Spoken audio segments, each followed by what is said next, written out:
आज आपण छान खानदेशी पद्धतीने मस्त चमचमीत झणझणीत अशी कांद्याची भाजी तयार करणार आहोत. कांदा बघा हा मुळात थंड असतो आणि उन्हाळ्याच्या दिवसात कांद्याचं सेवन हे जास्त प्रमाणात केलं जातं. तर आज आपण छान खानदेशी पद्धतीने कांद्याची भाजी कशी करायची ते बघणार आहोत. कुठला लग्न समारंभ असू द्यात किंवा कुठला एखादा कार्यक्रम असू द्यात, उन्हाळ्याच्या दिवसामध्ये विदर्भात आवर्जून ही कांद्याची भाजी तयार केली जाते. मग आंब्याचा रस असू द्यात किंवा बिट्ट्या असू द्यात, त्यासोबतही ही भाजी आवडीने खाल्ली जाते. चला मग माझ्या पद्धतीने तुम्हाला एकदा छान झणझणीत अशी ही कांद्याची भाजी करून दाखवते. तर आधी कांदा आपण चिरून घेऊयात.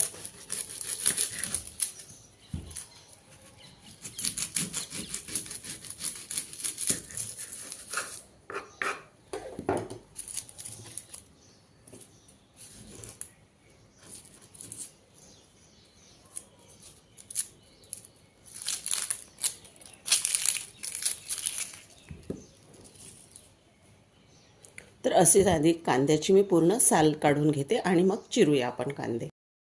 तर इथे सर्व कांद्यांची आपण साल काढून घेतलेली आहे आधी.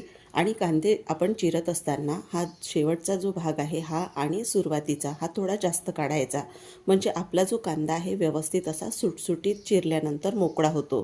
त्यासाठी बघा आता आपण सर्वच कांदे व्यवस्थित असे एकदा आपण साल काढून तयार करून घेतलेले आहेत. आता मी हे चिरून घेते. तर भराभर असे चिरून घेऊया आधी.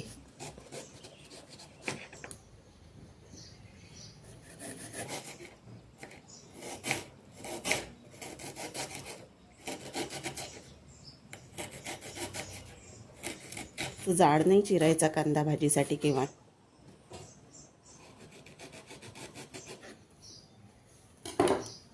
तर इथे तुम्ही बघू शकता, बघा असा हा कांदा मी छान सुटसुटीत असा मोकळा करून घेते आधी.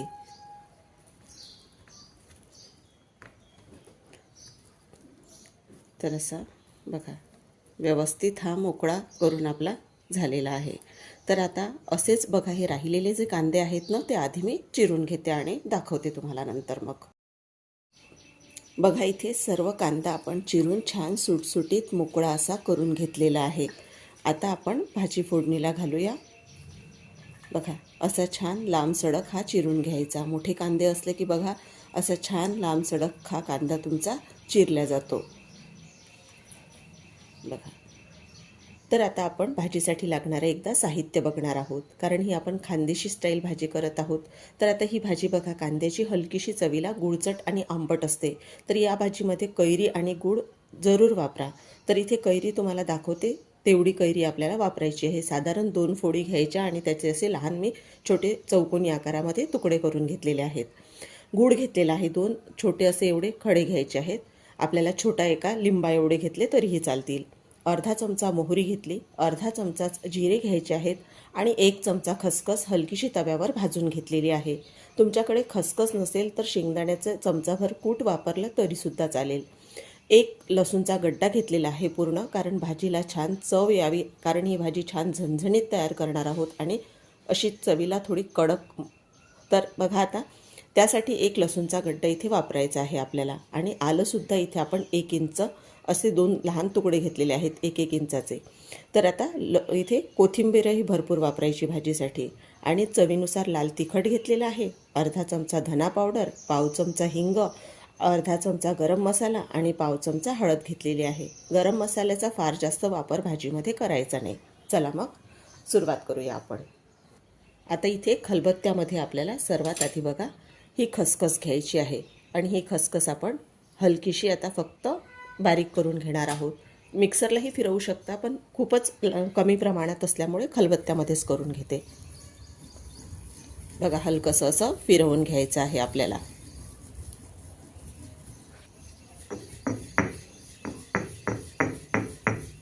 बघा आता मस्त छान आपल्याला पाहिजे तशी आपण ही बारीक करून घेतलेली आहे. बघा याला हलकंसं तेल सुटतं भाजलेली असल्यामुळे, आणि तेल टाकून अजिबातही भाजायची नाही बरं का खसखस, कोरडीच भाजायची.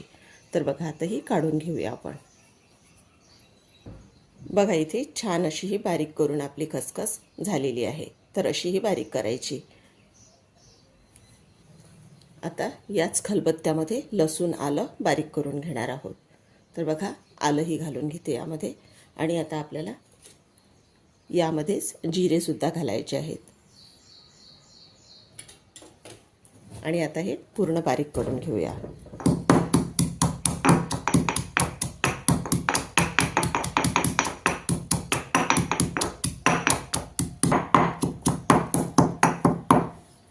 बघा आता हे सुद्धा छान बारीक करून झालेलं आहे. वर व्यवस्थित बारीक करता येत नव्हतं म्हणून मी खाली घेतलेलं आहे. बघा असं छान हे पूर्ण आपल्याला बारीक करायचं आहे. बघा आता हे काढून घेऊया आपण. चला आता गॅस चालू करूया. आता सर्वात आधी भाजीसाठी लागणारं तेल घालून घेणार आहोत आपण. तर भाजीला थोडंसं तेल जास्त घालणार आहोत. तेल छान गरम होऊ द्यायचं आधी आणि नंतर एक एक साहित्य घालूया आपण. आता तेल गरम झालं, मोहरी घालूयात.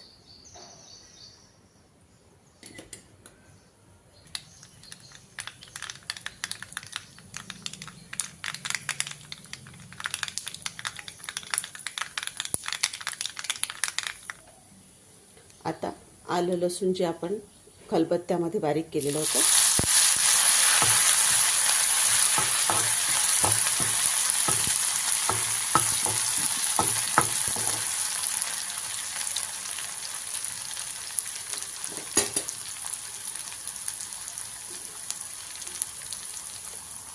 त्यानंतर ही कोरडे मसाले घालून घ्यायचे आहेत सर्व. आणि हे सुद्धा चांगले तेलामध्ये भाजून घ्यायचे.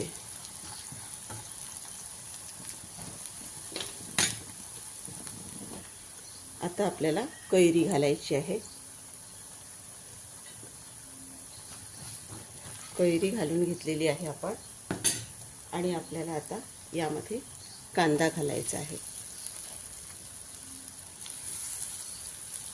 तर आपण थोडा थोडा करत कांदा घालणार आहोत यामध्ये, कारण पूर्ण कांदा कढईमध्ये बसणार नाही.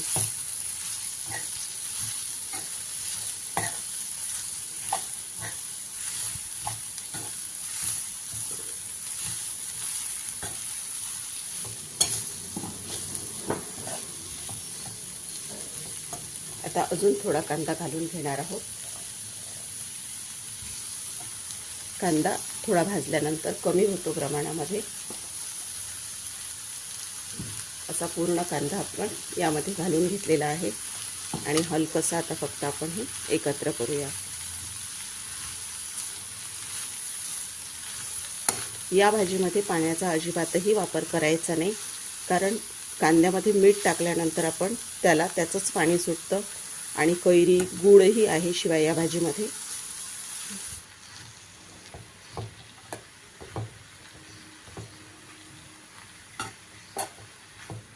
व्यवस्थित छान अशी एकत्र करून घेतलेली आहे आपण भाजी. आता थोडा वेळ फक्त शिजवून घेणार आहोत आणि नंतर मीठ घालायचं आहे आपल्याला. आता थोडंसं आपण काय करणार आहोत, असं फक्त भाजी हलकीशी बाजूला आणि हे गुळाचे 2 खडे आहेत हे घालून घेणार आहोत. आणि हा कांदा असा यावर घालून घ्यायचा आहे, म्हणजे गुळाला छान पाणी सुटलं जातं. आता फक्त 2 ते 3 मिनटं झाकण ठेवूया आणि एक वाफ काढून घेऊया. गॅसची स्पीड मी कमीच ठेवलेली आहे, स्पीड वाढवायची नाही गॅसची. आणि कमी स्पीडवर वाफेवर छान भाजी आपल्याला हलकीशी फक्त 2 ते 3 मिनटं शिजवून घ्यायची आहे. नंतर मीठ घालूया मग आपण यामध्ये. बघा आता झाकण उघडून घेते मी. आणि आता आपल्याला यामध्ये मीठ घालायचं आहे. तर मीठ घालून घेणार आहोत.